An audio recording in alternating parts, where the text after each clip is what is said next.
I noticed the coroner was W. Earl Brown, who plays Dan Dougherty in Deadwood. That was exciting. Oh, I recognize that actor for sure. Yeah. I also thought that scene was interesting. That it was like multiple coroners. I've never seen that before. You always go in this one guy in the middle of the night by himself. Yep. This one was like a full workshop of power tools. Also, they're working on our house in the morning, and all those power tools in the morgue, and then they would stop, and then power tools were going on behind me, and it was really immersive. You come out and like the carpenter is like working through a bone. He's got a bone saw. You're like, what's going on? My reality and fantasy is quite blurred. You want meta, bitch? Ooh, Freddie doesn't say bitch in this. He does once. Oh, he does. I thought he did once, and it might have been in the talk show or something. I never met a bitch. I didn't meta. That talk show part is phenomenal. Yeah. And I love the like daytime funky cover of the Nightmare on Elm Street theme they kind of play when he pops out. Also, that's such a of its era.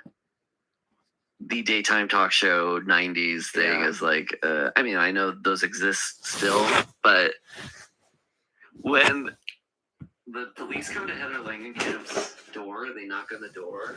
I'm like, okay, so this is Heather Langenkamp, 1994 in California. The police are coming to tell you her husband's dead. So yeah. Like, oh, this would be a tabloid I would see next to like, OJ murders his wife. Yeah, it's like Heather Langenkamp's. That would be like a headline you would see. That would back in those days would have been a news cycle for 2 weeks. Yeah. Heather Langenkamp's husband died. Big giant slash marks found on his chest. Yeah. So when I saw that, if that happened in real life, that would be like if in real life the mom, Dee Wallace, like the mom from E.T., like went to the morgue and her husband's corpse had like E.T. scratches. Wait. I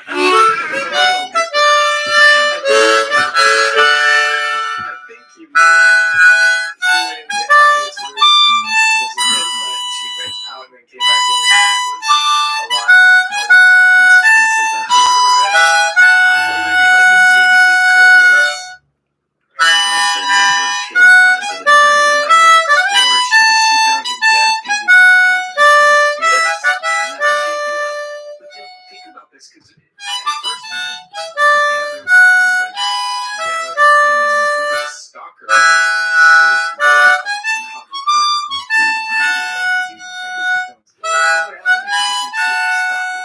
Where she just puts all this stuff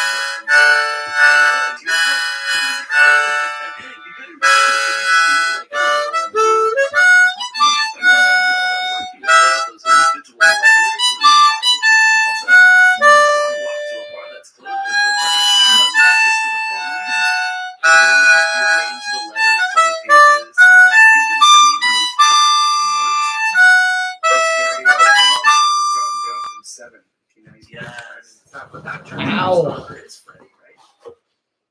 Ow. Yeah, maybe is that when he says bitch? So it's certainly when he says I touched him.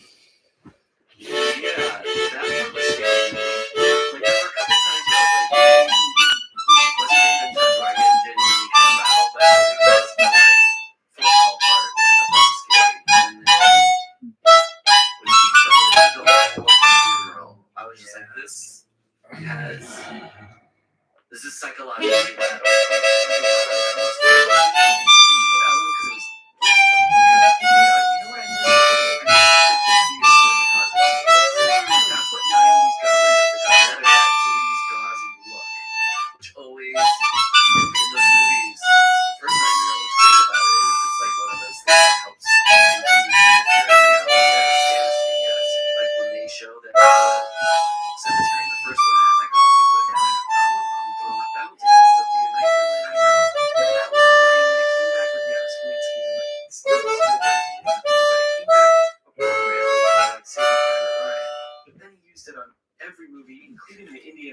Movie, and it just makes no sense related. Yeah, like the terminal or something. Yeah. What did you think of part of the downside of being so meta is that you're bringing the director and the producer in to be in the movie? and so you have to deal with their acting. And like Wes Craven wasn't bad, but Robert Shea was Yeah. a little bit. Yeah.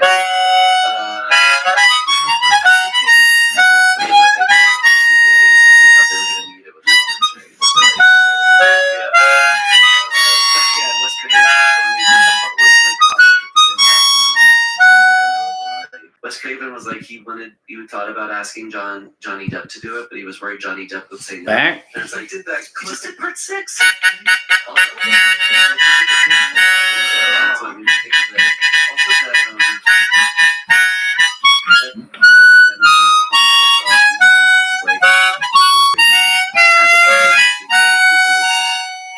Johnny Depp was in part 6, and also he wouldn't have had, I think, Chase die in a car wreck. Like, that looks so much like the part 5 motorcycle dozing off on the motorcycle. Yeah, accident, right? I think you're right. But You're probably right. He probably didn't. hey, I love the fact that he would have watched the sequels, and he's just like, I'm gonna write. Maybe that's partly why he wrote.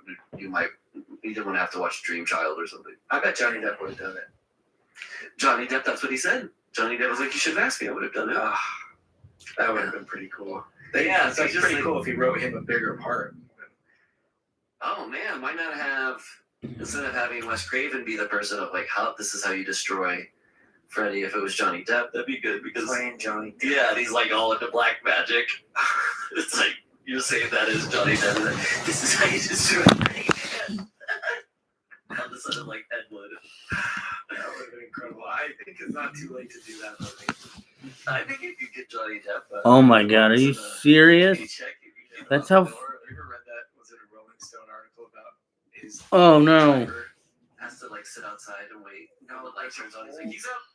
No, Oh, but there's a whole article that's really worth a read about a reporter who goes to hang out with him to see what his daily life is like. And they talk about how much he expends on wine per month or something. oh yes, And yeah. it's just this insane Ah. like Howard Hughes kind of story that I kind of want to reread it. I don't remember the details, but I don't even drink wine. he's a real wine drunk. What's a wino drunk like versus a WC Fields hippie? How is WC Fields a wino? I don't think so. I think he's like a boozer. Yeah. He seems like the flask type, but yeah, like a wine drunk just seems kind of sleepy and happy and sardonic and macabre. Who's Or your favorite? I mean. What's your favorite kind of drunk? Gosh, I guess a smiley, happy drunk. Yeah. Somebody, Nick Weiger, described like when he gets drunk, he looks like a grandma at like a wedding reception because he just kind of sits there and smiles. That's what I do. Yeah, I'm the same way. I get these bug eyes and long smile, and I just kind of like my posture collapses, where everything's just gravity, like just stacked on top of itself, as opposed to like held up by muscle. That's fun. I think I might have said this on the pod before. I actually my anti-wine-ness just popped up there because I don't like it. It doesn't agree with me. I'm hit and miss on it too. I'm not Well, a champagne guy. That's the hit and miss thing is what it's about, because there's times where I've had a glass of wine and I get that feeling of like complete warmth, and I'm like, Yeah. there ain't even a fireplace around here, and I feel the fireplace.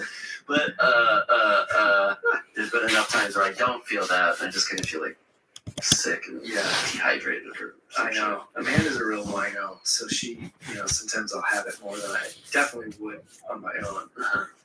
But she likes champagne and wine a lot. And you said you don't like champagne. I don't like champagne; it gives me a headache. Yeah. And I don't even really love the taste. I'm starting to appreciate wine a bit more, but it's not my go-to. Yeah. I don't mean like I'm appreciating it, like I understand all the like wine terminology. I mean just like drinking a wine at dinner or something. Yeah. I like the image of me as a person, as a wine at dinner person, but I'll Yeah. never be that Yeah. person. I know. I was always just beer and cider and gin and tonic, but lately bourbon's really been calling my name. It must be the pandemic, and I need some a little stiffer. I had a recording session the other day that I wasn't looking forward to. And so I poured a cup of coffee and put bourbon in it. Beautiful. You're like a Chicago cop on a Cold morning. It got me through. Yeah, no, bourbon is usually my drink of choice. And there was sort of like a post-Mad Men era where I felt like drinking bourbon was that of its own. Was the mid-autumn, the 60s Mad Men purple in the rear view? I don't think so. It's what you like. When I fashion, when I order old fashion, there's a bit of. Well, we've talked about this. The first time we ever met was I was sitting outside Little Dom's and I was eating a delicious. They're like, oh god, I wish I could go back to those days. It was like a pea risotto, sort of like green pea cheese, delicious. Yeah. And I had a little drink with me, and you walk down the sidewalk, coming out of the shadows, like a beacon of light into my life. One day, you were like, that looks like a tasty drink. Yeah. You know, one day, whenever our scheduling makes it so that we're doing this a little later in the day, I'll make us some old fashions. Hey, that'd be fun. Yeah. Well, it'd be fun to do it today if I didn't have to go to the DMV after this to get a driver's license. I'm sure people have showed up to get their driver's license drunk. I think so. It's so funny. I know. Sheets to the wind, be like, yeah, I'll be an Oregon donor. What's your name? Do you know how to drive too? Why don't you take it? You passed. Congratulations, you passed. But I would love that because I thought you're a real mixologist. No, not at all. But I'm certainly appreciating drinking them more. But old fashioned's fairly simple. Yeah. Well, just put us in the timeline here. We're about 5 days away from election night. Yeah. And Oh no. election night, I don't think I will be drinking, but I think I will be having some chocolate. No, we'll see. We'll see. I will be drinking. I know somebody. I don't know the person personally. Okay, what? You know somebody who Knows the results. their bottom was the day after election 2016. Like they had gotten so wasted that they woke up were like, Trump's president? I gotta get my life together. Oh my god. Yeah, that would be horrible to have to realize it twice.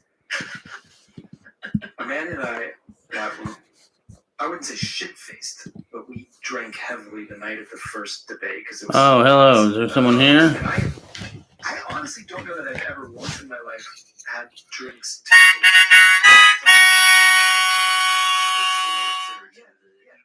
Just an unwinding or enjoyable social thing. I've never done that kind of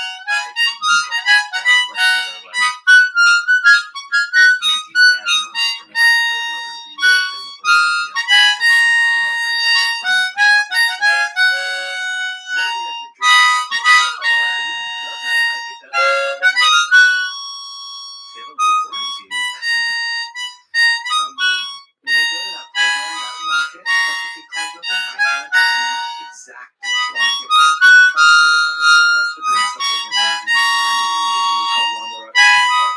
I will say that it did not have that skate park very tough.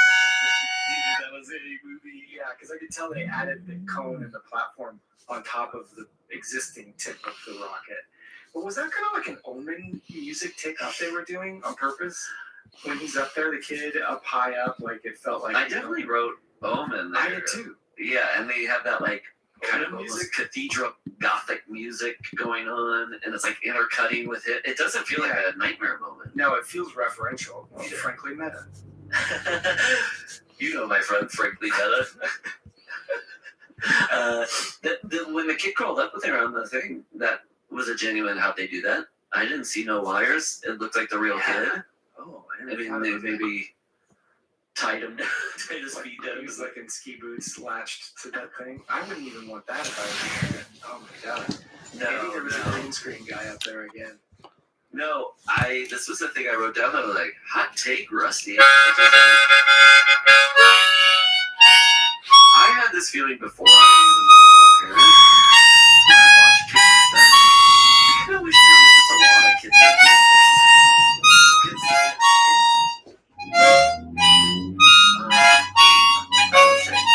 I've done my part.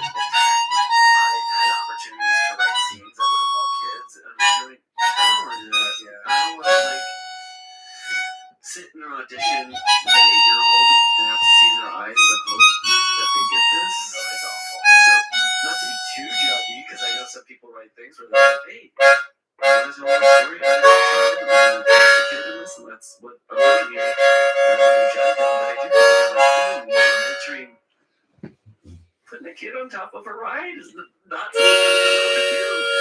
In the scene where Julie's dying in the hospital, I know when they're getting close to the kid, he's not seeing what's happening. Yeah. But even, okay, maybe the act afraid just feels like it's not. I think, how is that happening? Are they scared of him? Are they asking him to think of something that he's afraid of? And I just, yes, all of it seems explosive. Yeah, even that make them have to go to that place emotionally so you can record it on film. Yeah. Feels great. Especially since the kid's probably really needing to be, and who knows what the mother's like. Yeah. Yeah. I mean, grown adults go on set and they lose their minds getting batted around psychologically trying to figure out how they feel about things. I can't. Yeah. Yeah. Like I said, I know people it's just even there's like no teenager deaths in this. I guess the babysitter is maybe a teenager, but for like these movies being like teenager offing factories, slasher movies, this one just kind of being like really, overall being pretty bloodless. Yeah, it really is. It's really not gory either. No, this is like plot-based thriller in a way. Like, yeah, it's not more of a psychological thriller than a horror slasher movie. Yeah. Definitely not a slasher movie. No. Which is funny. You were the one who brought up was like, well, is the Ancient Evil more Friday the 13th than Halloween? It's like Nightmare on Elm Street existed because it could get sold as a movie. Hey, it's another slasher movie where a bunch of teenagers die. Yeah. So the fact that it's like in a fairly short time frame, just within 10 years, it's not that, and also meta is a lot. It folded in on itself. Yeah. 94, is that? I just want to check in where the other franchises are. So, Halloween's dead. Yeah, the last time it'd been 5 years since Halloween 5. And then Friday the 13th was the previous summer, 93. And that's Jason Goes to Hell. Yeah. So it's dead for a while. Yep, and that was owned by New Line Cinema. And so what they were trying to do with these, I think, is just line up a potential for a Freddy versus Jason. And then they had to do it, come back around.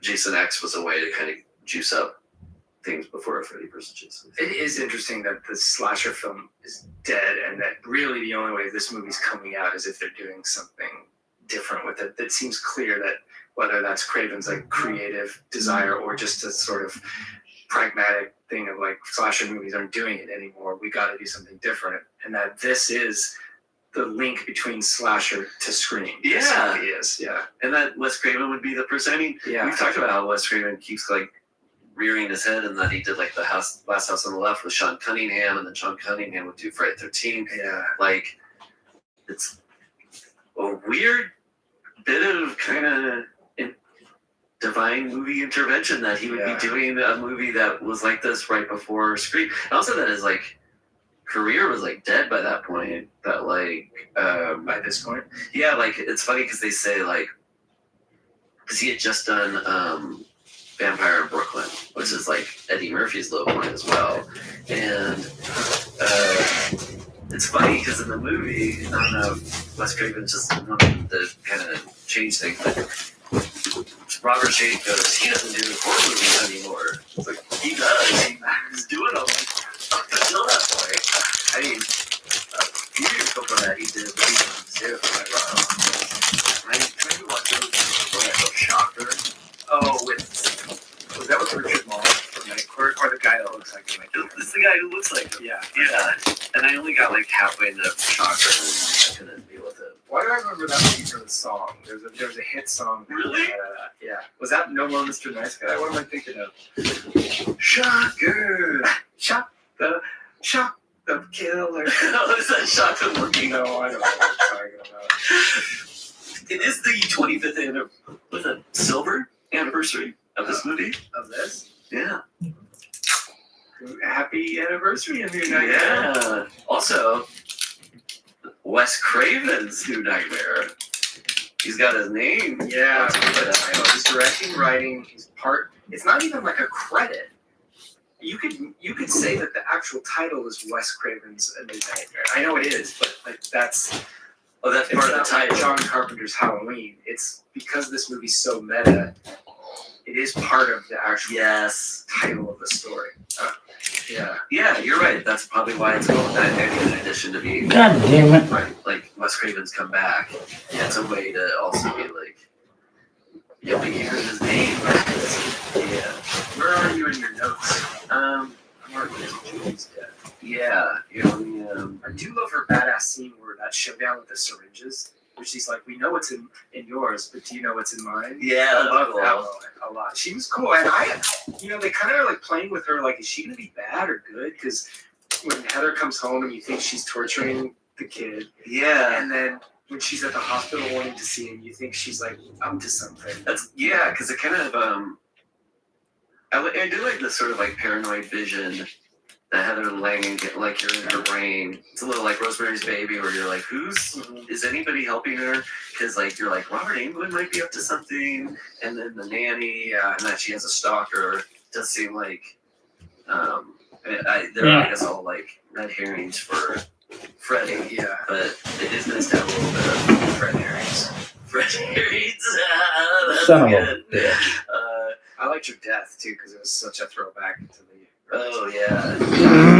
Some other throwbacks I said, like that little white hair when she gets the straight hair. Yeah, when she says, "Screw your pass," she says that in the hallway to the hall monitor. Oh yeah, and she says it later. Do you notice when she elbows the nurse, the sound it makes? No. It is such a bassy, deep, like clearly they just went to some sound effects library. But the thought of a like smaller woman elbowing another woman in the stomach, which would just have at the most this sound, was like a. What did she have under her? Maybe she was eating beans and gasoline. What was? Here's the problem. We're recording these so ahead of release date that people are throwing our references back to me, and I cannot remember. We said the reason Tommy Wallace blew up in Halloween 2 in the car was because he was downing beans and gasoline. Just eating a big bowl full of beans and gasoline. Wait, Tommy Wallace?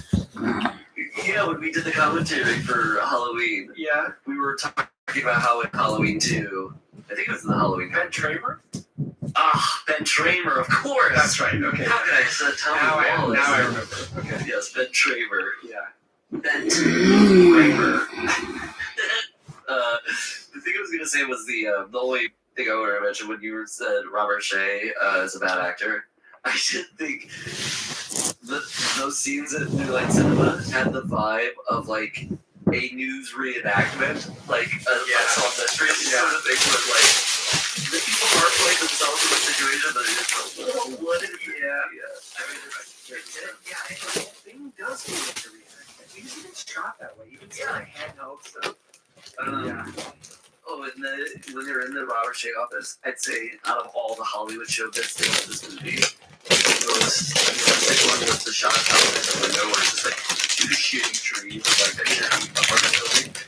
In any Los Angeles movie, they always have beautiful vistas out the window. You have it all the time. In this movie, when they go to their houses, it was great. It has this like vista. I love that because they shot at the actual office and they had no choice. So does he really have those Warhol prints or those paintings? I was wondering. We're watching for the commentary. Yeah. I once had I don't think we've announced that. You know how we had we're doing commentary for the so we just No, I'll bleep it out. Well, I had a meeting once where somebody had a prop from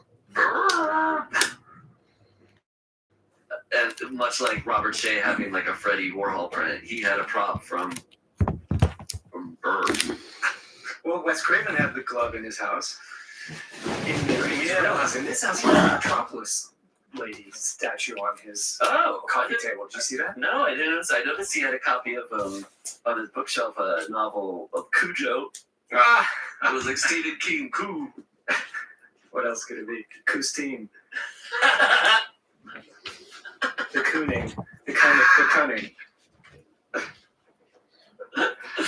But yeah, the babysitter kill was good. Oh. That guy sings Losing My Religion. Oh, yeah, that was weird. And it was in the song credits. Like, they had to pay for it. Yeah.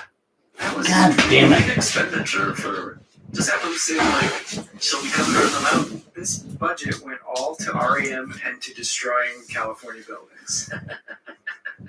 And miniatures. They go hand in hand. They do go back to calling him at least once Fred Krueger, and it did make me think just the implications. I know we kind of talked about it before, but how much better Freddy is, because it has this implication that he's almost childlike, and how Michael and Jason are both boy names as opposed to like Mike and Jay. You wouldn't like, oh no, Jay the killer. Right. Mike. It just doesn't work. And it's interesting that Freddy, that sounds the most boyish of all those. Yeah. Like if you were going to name a boy something in your shitty comic book, Yeah. you go, it could be Michael, Jason, or Freddy. You go, oh, little Freddy down the street. So it's weird that he wasn't born as a monster as a boy. It's almost like they refer to the dead man as Fred Krueger and the dream killer as Freddy Krueger. I think that's, yeah. They haven't stuck to that consistently, but that's what it feels like it should be. Yeah. So it's sort of like how we always know assassins by their full names, because that's how it comes across the newswire. Oh yeah, you just hear Lee Harvey Oswald, and they don't want Lee Oswald, some poor Lee Oswald to get by Jack Ruby. That was funny that Jack Ruby just has two names, though. Yeah. People wanted him to. Maybe his middle name was like an expletive, so they couldn't say that. Jack Stick Ruby. You can't say that on there. What'd you say? Jack Fuckstick Ruby.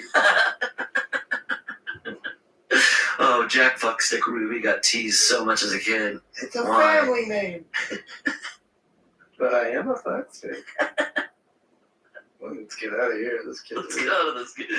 Weird for this Ruby guy. I like when Heather, I guess she's almost Nancy at that point, just straight up goes, fuck you, to Krueger. That was awesome. Yeah. That felt like, Heather Langenkamp working some stuff out. Yeah. It's gonna be like, gotta deal with this. I mean, the stalkers in horror movie, like, for horror actresses, I think a real thing. Like, you remember on Friday 13th, the actress, Andrea King. Oh, yeah, dang it. For a couple of years, really low because the stalkers got sort of sparked by Friday 13th with stuff. Like, I definitely could see that. Not me personally, so whatever. I just mean, like, if I was an actress, I could definitely see I could stalk Jamie Lee Curtis, yeah. But when you see Robert Englund painting the Freddy, Yeah. I like that. It just kind of looked like fan art. He picks up the phone and he goes, Gallery 1980. I got a piece for you. I hear you're doing a Krueger show. Because it looks nothing like his other paintings. There's also something in that, I can't remember what it was, in that conversation she's having with him on the phone. I think she's talking about the other Freddy, and like, England's like, you're talking about Freddy Krueger from the movies? And she goes, no, he's scarier, and he kind of gets this acting choice look that I love, where he's like, oh. Like he got a little offended. Yeah, I love it. Scarier than moi. Yeah, what are you saying? I can do more. But also seeing then they kind of intimated that like he's seen Freddy in his dreams. Yeah. Which sounds like an actor's ego trip. I know, he's seen Academy Awards. It would be cool to do a meta film where Robert Englund is chased. No, well, do you think, I feel like this ending, that I felt like the ending of this kind of, her opening the script seemed to be like, it was a scene you got me singing in this place. Freddy movie, so I kind of wondered what sort of Robert Englund Freddy tricks would Don't you know you got me in this place. Is this do you think it was her that might have just wanted you could just do this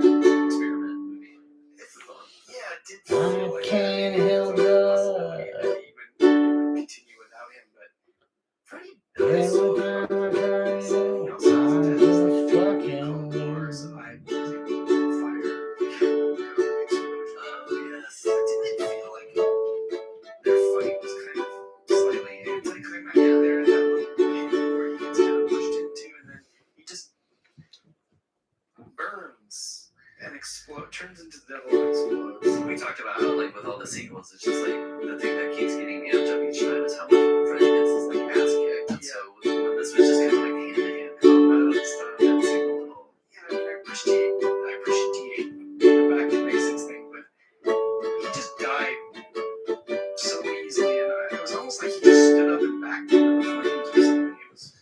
That was disappointing. Well, I thought of you, because you were the one who pointed out. I had never thought about how the Nightmare movies, like part of the built-in thing about the deaths is how grueling and like excruciating how long they go. Yeah. They're kind of like relentless and not letting you get it. And how Halloween's different because a lot of times it's just total bloodlessness that you don't see it. And then Friday the 13th, you know, is like cut sometimes before the kill. Like the scream is hit.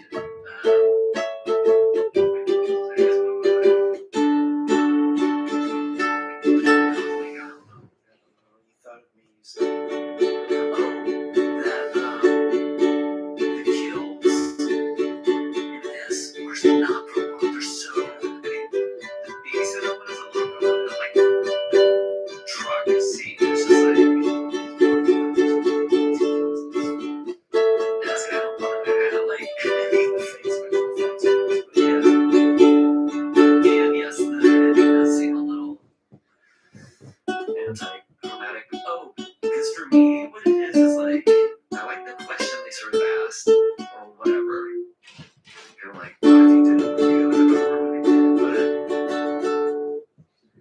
And maybe I'm a dummy and I'm just not grasping it, or maybe it's not, the movie really has to land on something. I just kind of was like, I didn't feel like the ending had like an entirely clever answer or sort of escalation from what the movie like promised in the very beginning. I agree. It was a neat, satisfying ending in that sense, but for a movie that is going so high concept, you kind of want something. This is actually the movie where I wanted a twist. Yes, and it didn't have one. I know, yeah. For them to kind of kick it up a notch, you'd have to have them like, get one extra level of meta, or it goes to a place you hadn't gone, but like maybe that's what made the ending feel a little toothless. It's just sort of like becomes another horror movie. Yeah, that's why I'm so curious on how it was generally received at the time, because this is not a surprise movie to us now. Oh, sorry for the spoilers. But that's good because it's covering up how I'm peeing my pants right now. This is actually sounding all pain. There's no spoilers. I am the street master. Because if they did a meta thing now, it would be like they would literally do like a horror version of horror where they would use real people who didn't even know. Right, and there'd probably be some found footage element to add to like the reality of it. Yeah.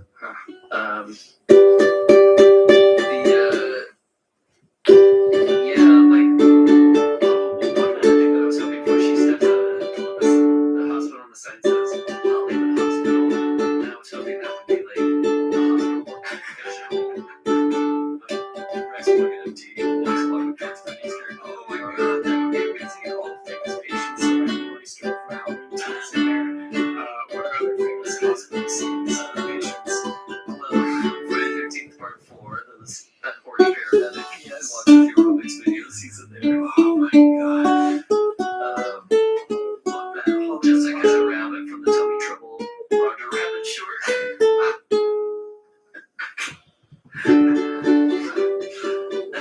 The players in there when she gets her exams. That ending part that you were describing, it didn't excite me. It's kind of weird, like when Freddy's jaw detaches, he kind of like brings the kid's head into his mouth and he's gonna eat. That was another thing where I didn't want that kid to have to do. No, yeah. And then like he has a long tongue and it goes around her neck, and then they put a fork in the tongue, and then the tongue splits. I was like,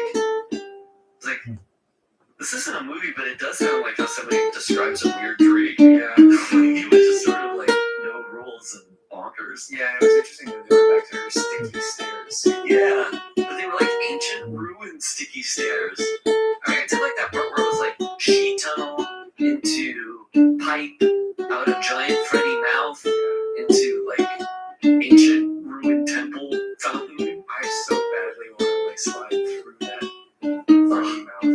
It felt like something out of Indiana Jones or Jones? Indiana Jones, because I was about to say Goonies. Indiana Jonesies. Indiana Goonies. I mean, there was a definite 5 years where booby traps just occupied Steven Spielberg's mind. And I'm so glad they did. I love booby traps. Movies is such a funny thing that it's just like we did Temple of Doom, we had Short Round there, let's get some more kids in there. Well, let's get Short Round. Yeah. Put him in. Yes. It's a nice spin-off movie. He has that disease where you never age. There's no such disease. Yeah, it's called Dick Clark syndrome. I could have said Paul Rudd syndrome or something, but nope. No, Dick Clark's a classic no aging reference. Even though the man is dead, and the last time he was on Rock and Roll Eve, it was like seeing like a corpse. He died too young. Yes. Before his time. I mean, I've got anything else? Yeah, let me see it. That's just like all the script stuff, the computer script, screen with the script. Oh, I didn't like that. I like when Freddie said "Miss Me." I did too. I got that. No, I didn't say it. I swear I do have it. See, look, miss me? No funny quips. Yeah, because what would have been the funny if you had, I'm stepping out of the closet like Harvey Firestein. Finally, a Harvey Firestein clip in my nightmare movies. Oh, my nightmare movies made me think like all the stuff that was about like childhood schizophrenia and a history of family illness, mental illness in a family. I don't need those in my Freddy movies. You can do it in another movie, but not my Freddy movies. No, some of the child stuff was too dark for me. It was just also the way the kids' facial expressions were. Also, if I was like Heather Langenkamp, I would be like, can we not say my family has a history of, I mean, there's no shame in it, obviously, yeah, shouldn't be any stigma, but just like, that is what's great about me, like, I'm gonna put it out there that, you also say that your dad made you eat puke. I love that. Her mom and dad may have come to that burrito like, I don't like that. Mr. Craven. But otherwise, like your very meta movie. Yes, you can use that term. But I take umbrage with the fact that you say you have mental illness stuff. Heather Langenkamp's dad came up to Craven, like a movie night. I was like, see, I take my suggestions and I had a hug. You can put it in there that Heather Langenkamp did as a hug. You promised me, Craven. You promised me. The one thing I asked for when I agreed to let my adult daughter do this film. The throwback to the walking walls that you brought up. I also like the extra detail Freddy walking on the walls. Yeah, that was cool. I like that. Yeah, just get rid of the trench coat. Get rid of the what? Trench coat. Yeah. Trench coat in one of these movies? No, because remember it gets put into the Halloween and the Man in Black's wearing a trench coat. Right. Don't put a trench coat in your movie. He's basically dressed like Man in Black in this. Or Jeepers Creepers. Yeah, Jeepers Creepers. Now, I'm curious to see Jeepers Creepers. I bet you, because if you grandfather it in from the beginning, you can do it. Yes. If you start with a trench coat, yeah, you can live with it forever. Well, the only last thing I had to say was,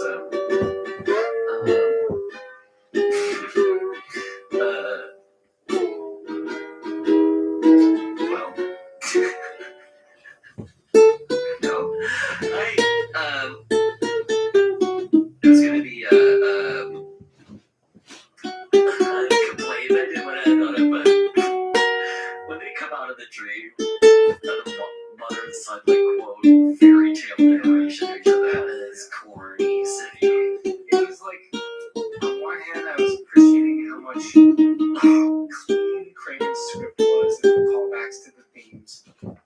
But that being said, it wasn't necessarily the best choice in the first place. Like, it's just, it was nice to see a script that was unmeddled with. It was clear that they gave Craven and that's why there's no deaths, because if the studio got it involved, there would have been 10 more deaths. You're right, toplessness. And he was obviously like, do what you want to do. So there was definitely that. why There's a downside to that. Yeah. Yeah. That's why I respect it. Yeah. Is it does feel like somebody, their own movie, and that's probably the best thing you can see when you're watching a movie. I feel. I agree. Even if, truly, I think we said this before, like, even if something kind of fails, if it had a larger intention, I usually give it points after that. I agree. Rather than something that just did a formula well. Yeah. It's not my favorite thing sometimes. Well, so out of the 2 kills in this movie, wow, what's going to be your best kill? Well, you know what? Maybe we can include the onset dream kill. I mean, it doesn't have to have been a real kill necessarily. Because I think that was the one that surprised me the most. And if that had been, as I said, more of the movie, a special effect guy gets killed by his own special effect. That seems like such a great idea. If I heard the premise for New Nightmares, I was like, it's like a meta movie. There's a scene where a special effects guy gets killed by the Freddy Club. Oh, that's awesome. So, yeah, I'll say that. Okay, yeah, I'm taking Julie. I really like that. I like that whole scene. Maybe that was the high point of the movie for me, actually. Just by the time there's been just enough meta stuff introduced, and I really liked that confrontation, the way that was shot, and Julie seemed that nurse. Yeah, that would be fun. Yeah, you like the Julie character too? I guess I did. Yeah, I guess I did. All right, What's let's a babysitter you liked? I know, fine. Let's Does that some sound of these xenomorph names. like Romani-ish? That's what I'm going for. I don't want to say the G word, but you know what I'm trying to say. Little flamenco, right? I'll make some sounds. Necromancy. Jen Barrett, Stanley David. Yes, okay.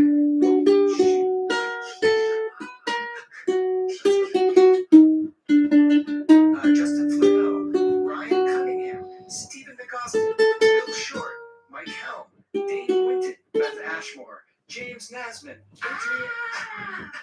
What are my sounds? That was the screen. Adrian Carter, Corey Rodell, Marvin T. Little, Sloth Rob, Derek A. He's killing me! Oh my god, he's killing me! Christopher Weathers,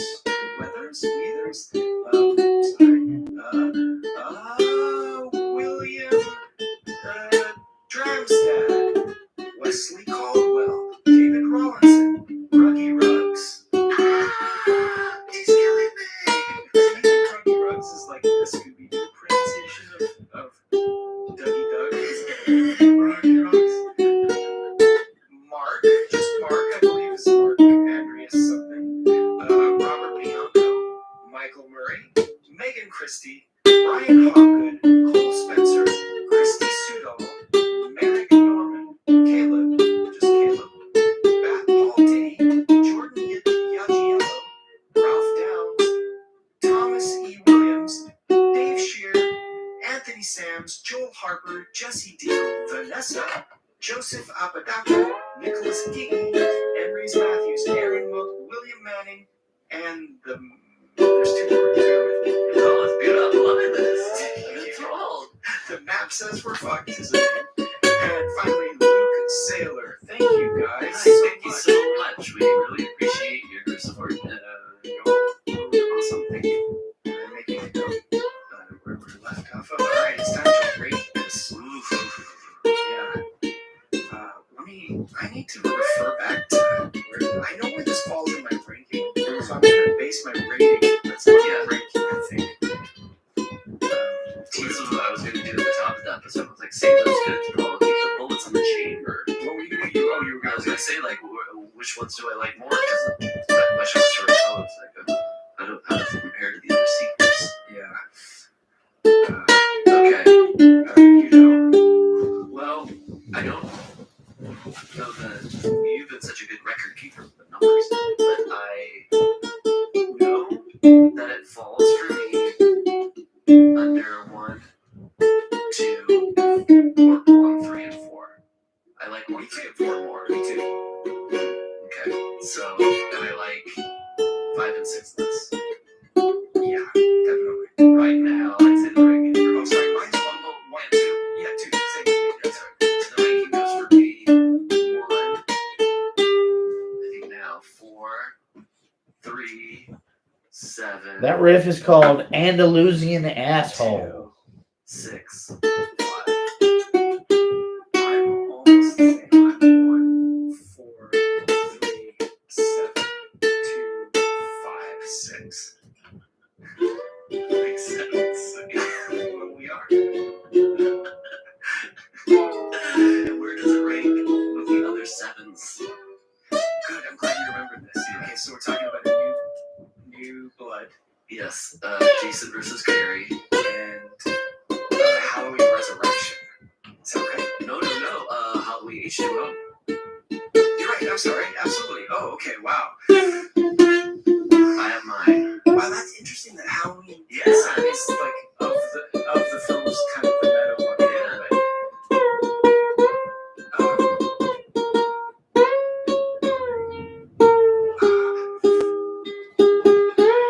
Okay. Yeah. Okay, mine is H2O. He's first. Yeah. Same here. Nightmare second. Same here. Jason versus Carrie.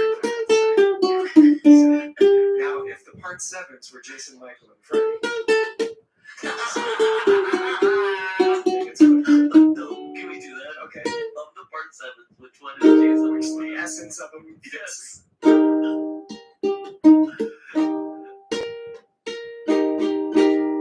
It's really hard to like.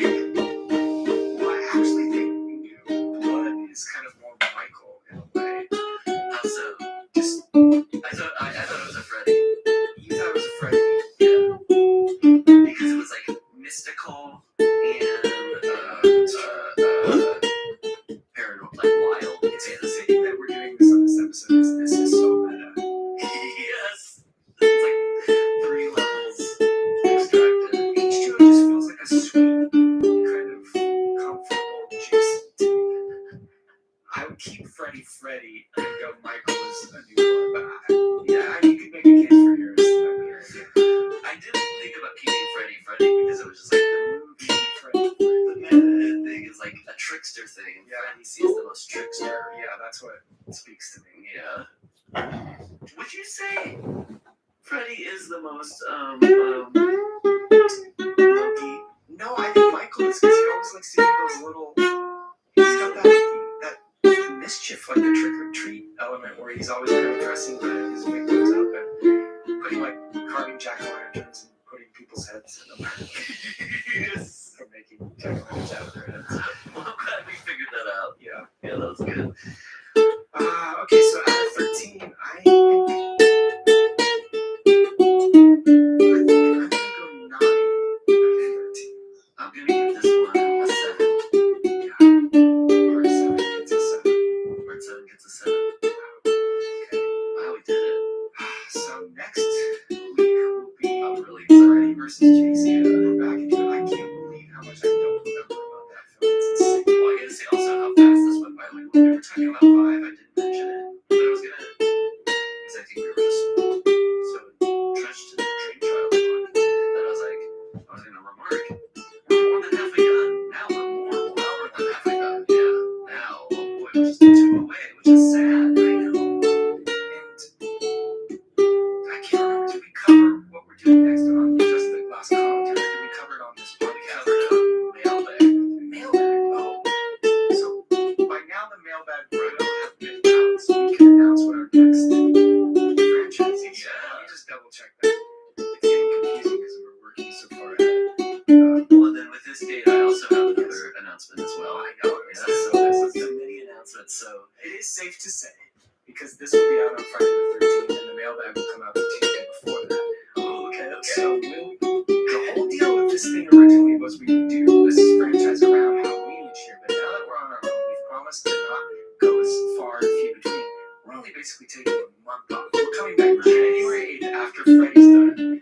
You want to say it, Paul? No, you say it. No. Okay. The movies we're doing next is the Alien franchise, you guys. Yes, and that includes the Alien vs. Predator films. And do you remember we even had that as a slight discussion? But then I thought, what are we thinking about? Those are the most slasher, like teenage horror movies of them all. Right. Other than I've never seen them. Oh, they're very much like sex Trash. like trash. Yeah, they're trash, but like it's way more like cheesy slasher movie than as a perfect slasher movie, but these are more like 80s sequel slasher films. That's good. Too fat for my beanbag. So Alien, Resurrection, ADP-1, I'm ADP-2. too fat for my beanbag. I'm too fat now for my old beanbag. Keep that secret. That's why the only person who loves me. Oh yes. I am in a band called Don't Stop for One Night, and with Michael Cassidy and the two of us. Michael Cassidy did the theme song to the first 2 seasons. That's correct. That's correct. Yeah. We're doing a podcast, and it's called Song a Week, and each week on Wednesdays we debut a brand new produced song, and we have a Patreon, so check it out. It came out November 11th, so it should be available. You can listen to it. Thanks, Matt. And what's more, after the credits of this podcast play, you'll hear a song. One of the songs on the podcast play a tune after that. So you can taste it and go check that out. And then, Norley, you and I we both love music. We both love being in bands and playing music. I hope to hear songs from your band. What a talent song. I actually have a song from the new album that we're working on that is mostly about Michael Myers. Maybe we'll feature that. Of course. Who's it? Is it from somebody's perspective? Mine, I guess, without getting too deeply into it. I tend to like kind of like oblique songs. They're not super literal, but maybe we'll put that. We have a rough mix of that on the next episode. But Who have you been listening to? Oh, sorry, I didn't no, know. but Talent is my band, and we did the theme song for this podcast. So between the two of us, maybe we'll feature some selections along the way. If you're not going to listen, listener, I mean, how else did you get your name, listener? If you're not going to listen to something, it's not like we're asking too much. You're a listener. And hey, we're putting it at the end. Yeah. So we're not like the guys who bring out the guitar at the party. No, we're like the guy who, as you're getting in your car driving home, you bring out the guitar at the very end. We're the guy that won't leave the house during the party. Well, with the length of these podcasts, it's probably obvious to everybody we're not the people who leave the party early. Well, enjoy that song, and we'll see you next week for Freddy versus Jason round 2. We're watching from Freddy's perspective this time. Yeah, let's wear our Freddy goggles with this one. Not our Jason goggles. They both wear goggles, right? Yeah. Corley, I also I realized we're anticipating the end here for this episode. I realized at the end of everyone, you say goodbye, and I say goodbye at the end. But I don't like, sometimes I don't want to be the person who talks at the end. I know what we can do. No, wait, that's only the ad breaks when the music goes to. Can someone explain to me why my video has 95,000 views in Jakarta, Indonesia? So we can do a sign off. How do we Well, do I was just gonna say, like, so we should just trade off sometimes. So I say, so you get the literal last. Do you word. happen to be from the Indonesia? last word? Okay. 95,000 views in Indonesia. The long And I would last like to word. thank It's like a giant Andy the Ryan. people of Indonesia for somehow falling into the algorithm with me. Yeah, I'm very, very pro Indonesia at the moment. Like, if you look at my stats thing, it's crazy.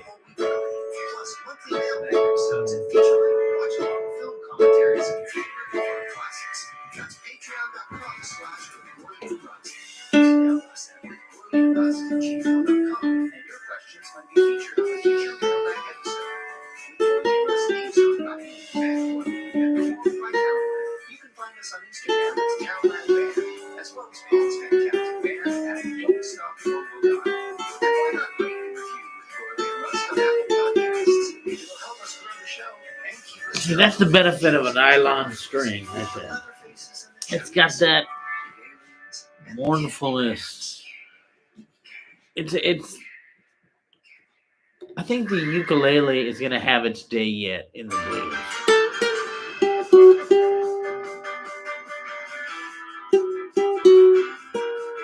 What is this? Oh. Everybody Townland.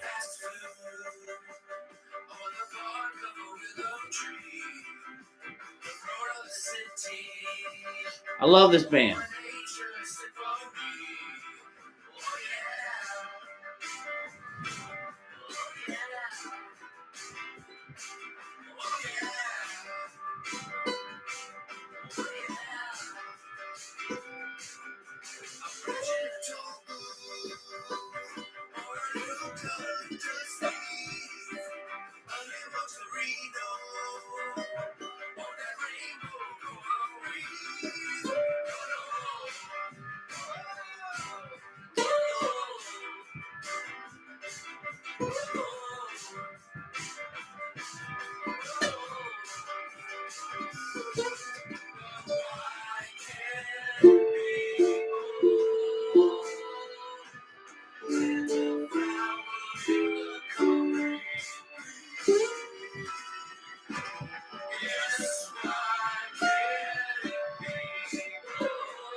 The bark of a willow tree.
Okay.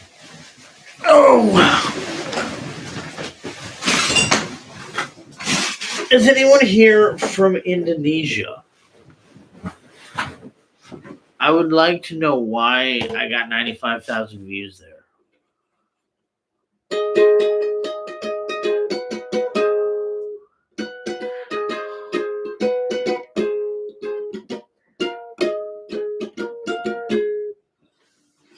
All right.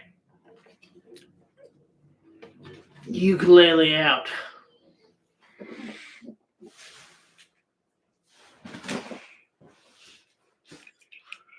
son of a bitch.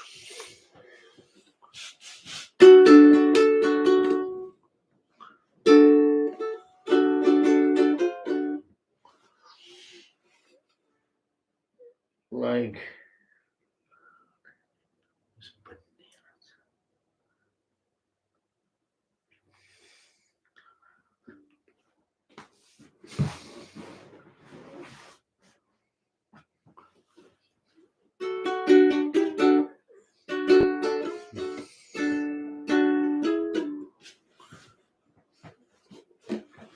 got the Jakarta Blues.